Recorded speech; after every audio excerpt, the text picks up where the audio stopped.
can also call me Tian. It's my Chinese name.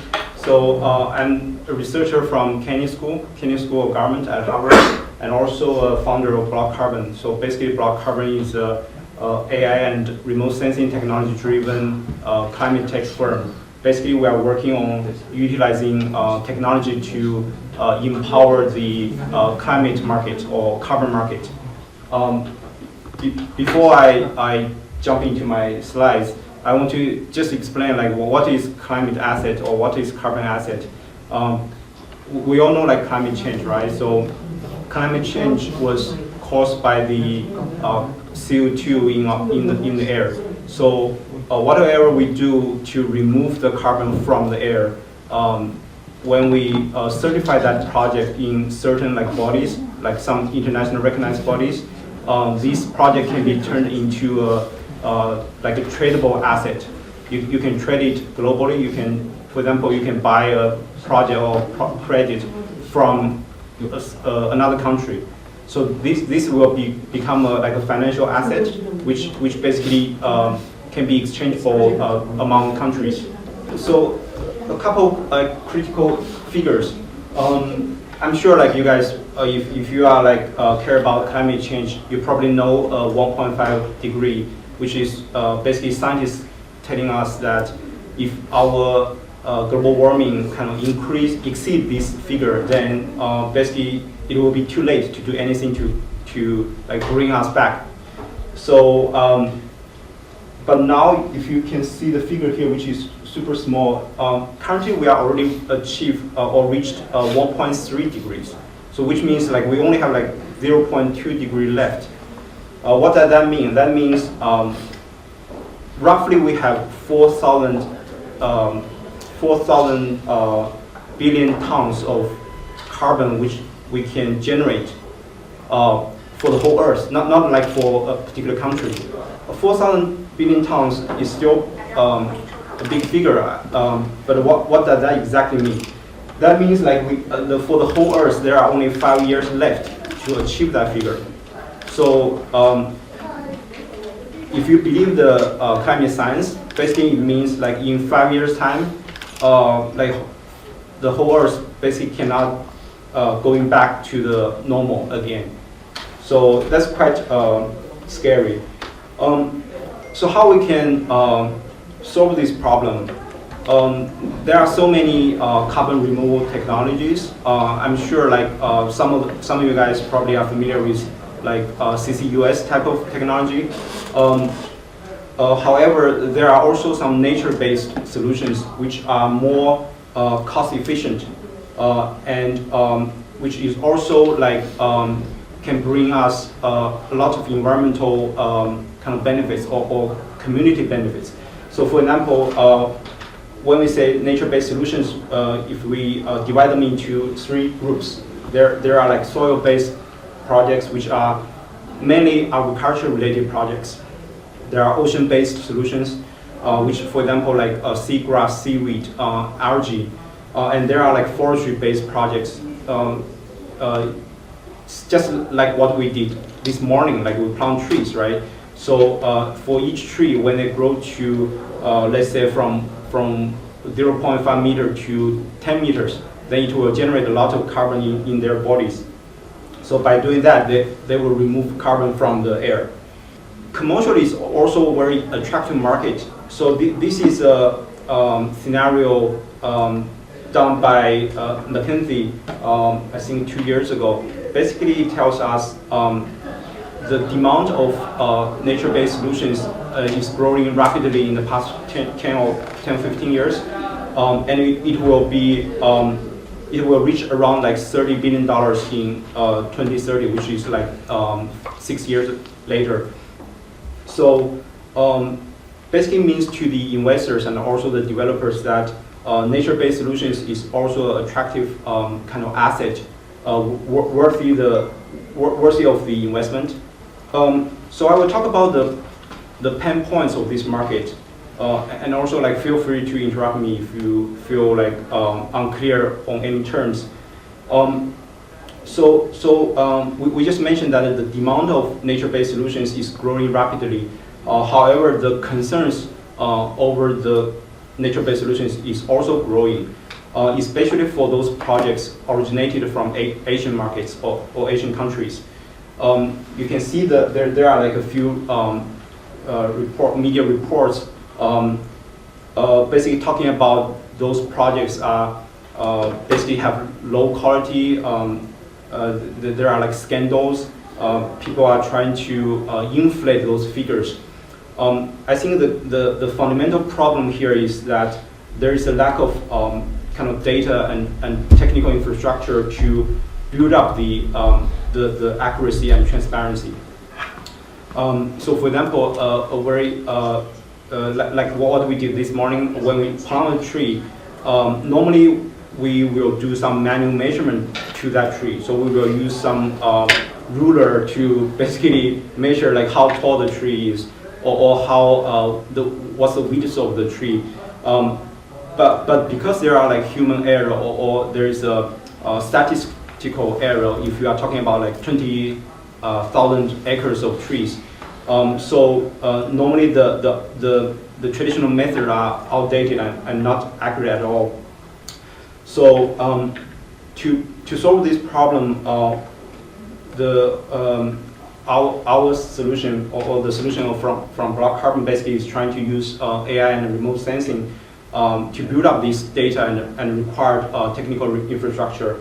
Why? Because for example, like satellite imageries, which basically can have like two important features. One feature is that it can date back to probably 30 years. So which basically means you can build up a historical profile for the project you are working on. The second feature is that it can basically capture the features of the whole project rather than you need to like do sampling and then there's those statistical errors. Now with AI models, we are able to analyze those huge amount of data like in a few seconds or even quicker. And by having those multi-layer of AI models, we will be able to identify or evaluate those high-quality features of the projects. Those features including like additionality, permanency, or other like time series of parameters. I will explain that in a case study later. So talking about our startup, basically we are working in a area that is trying to become an independent, risk-based and project-level carbon project assessment firm. In this area, there are a few European companies are leading the industry. So B0 and Silver are based in London. They are now in their B series stage. And there are like two US based firms in probably seed stage. For us, the key differentiator from those companies is that we want to focus on Asia-based projects.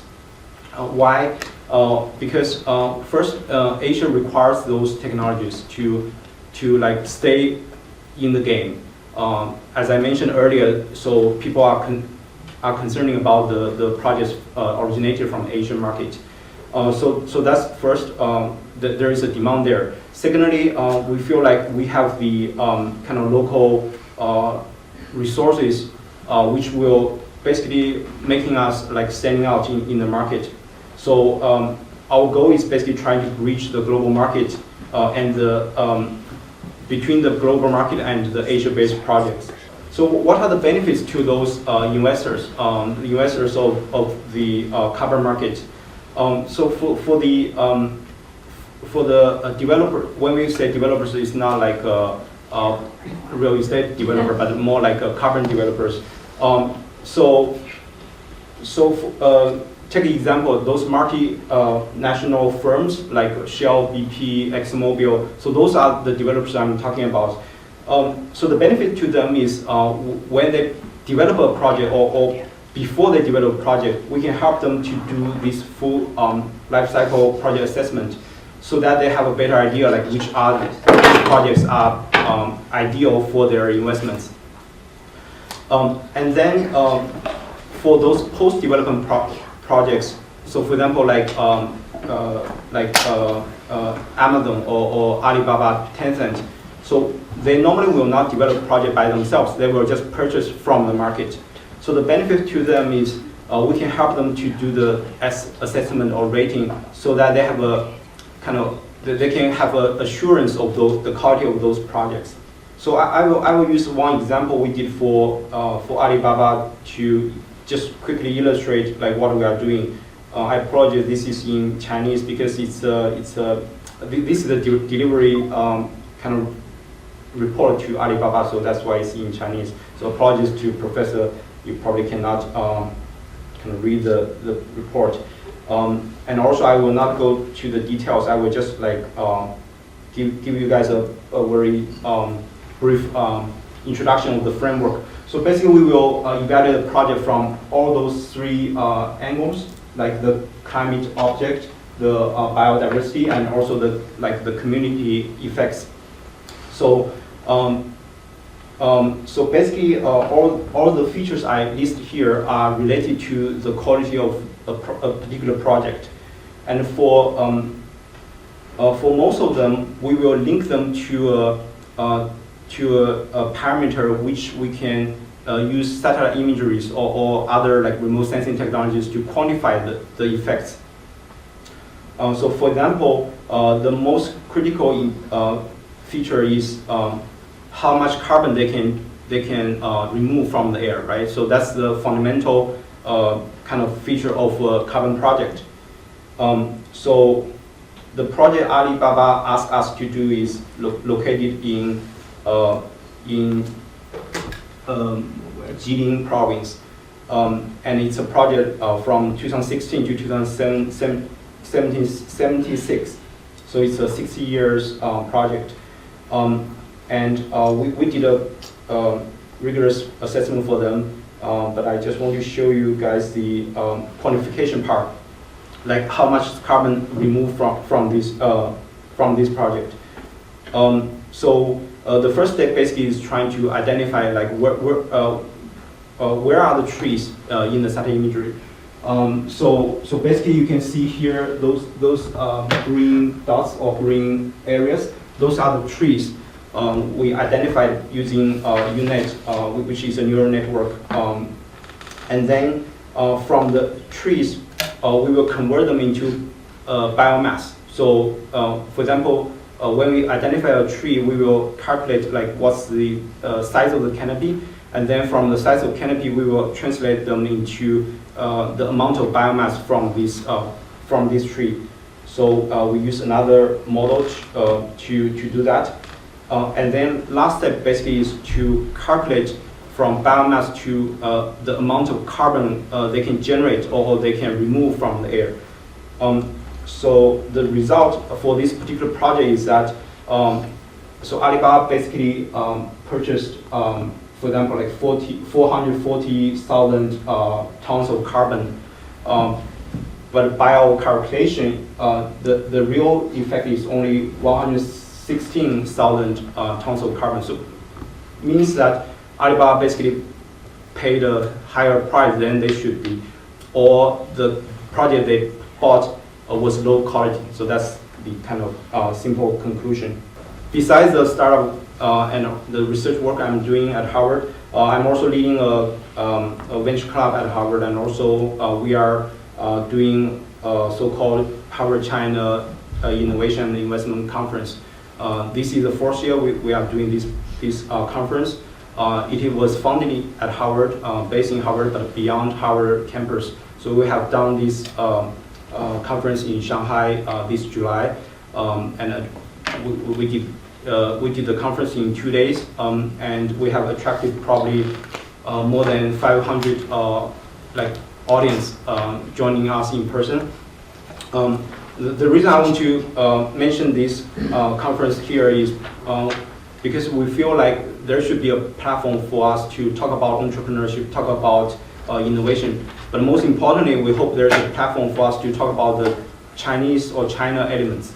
So for example, like most of us here probably facing some culture challenges when we are either like raise funds or try to find a job.